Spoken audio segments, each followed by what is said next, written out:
पग पग में पोथी के ज्ञाता, कण कण में विद्वान यौ। डेगे डेगे मंदिर पोखर, पाठशाला के बखान यो। रेवती के लिखल कोर्थ वर्णन, सुनु श्रोता भगवान यौ।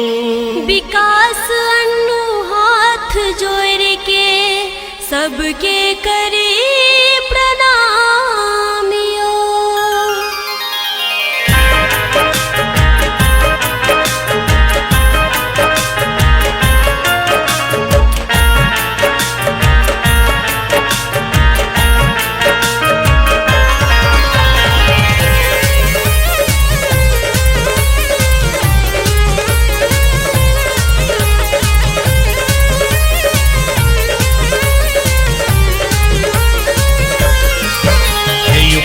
कोकिल सो भरल पुरल आ गीत संगीतक प्राण। यो कवि कोकिल सो भरल पुरल आ गीत संगीतक प्राण। स्वर्गो सो अछ सुंदर, भैया अपन कोरथुगान।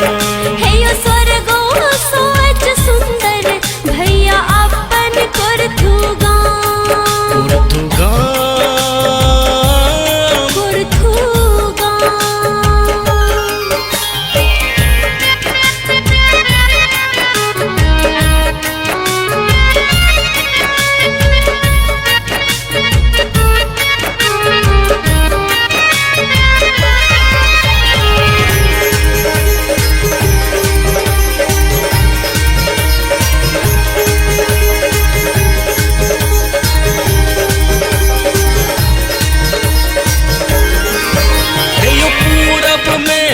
केश्वरदानी पश्चिमो हुनके पहरायो। हे यो उत्तर में भैरो के डेरा, दक्षिण दुर्ग बसेरायो।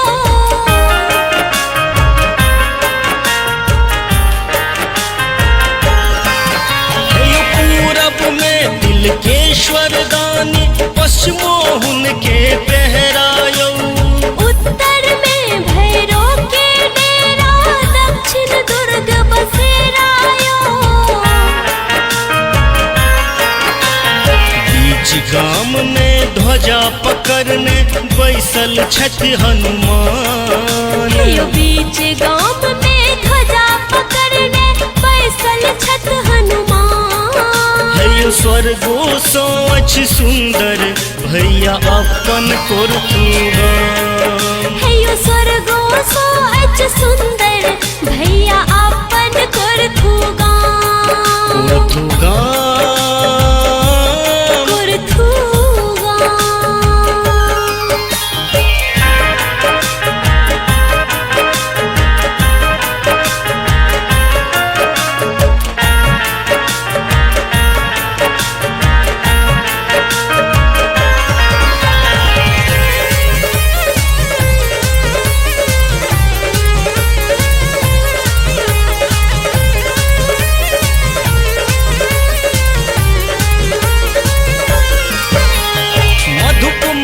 हम पूरा ग्रामीण, जनक कवि चहट गरियौ। हे यो हरनाथक छन बोले अबोले, सुमन सौरभ स्वर मिठ गरियो।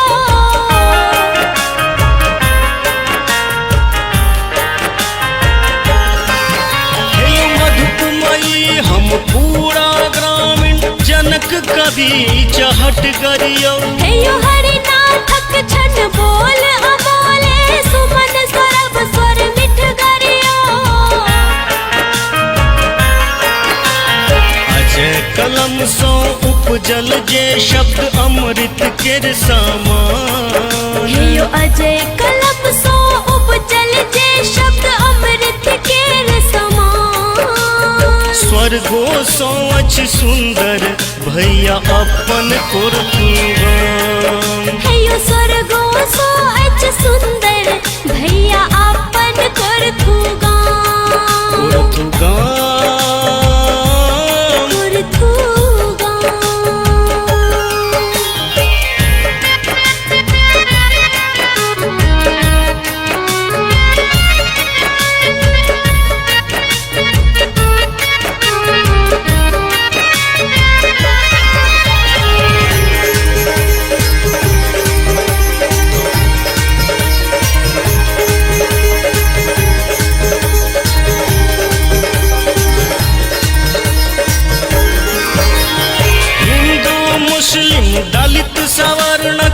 नहीं छै कोनो लफरायो। हे यो प्रेमक छै प्रकाश चहु दिस नै ककरो सो झगड़ायो।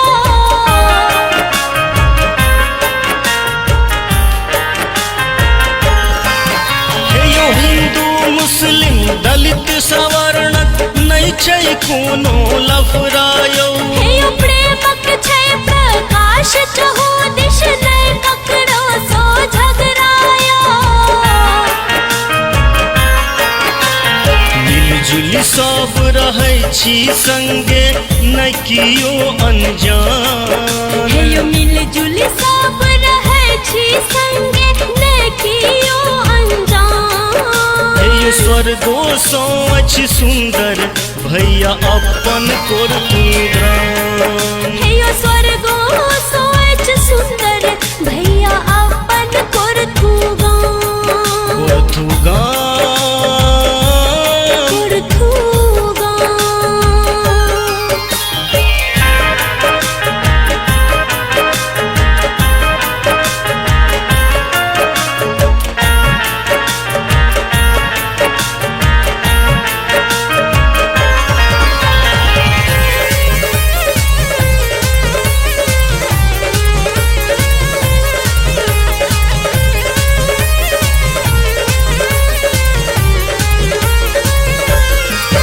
हे यो विद्या वैभव कलाकृति के मिलल छै वरदान यौ। हे यो मातृभूमि ने एहन यो भैया करब कते गुणगान यो।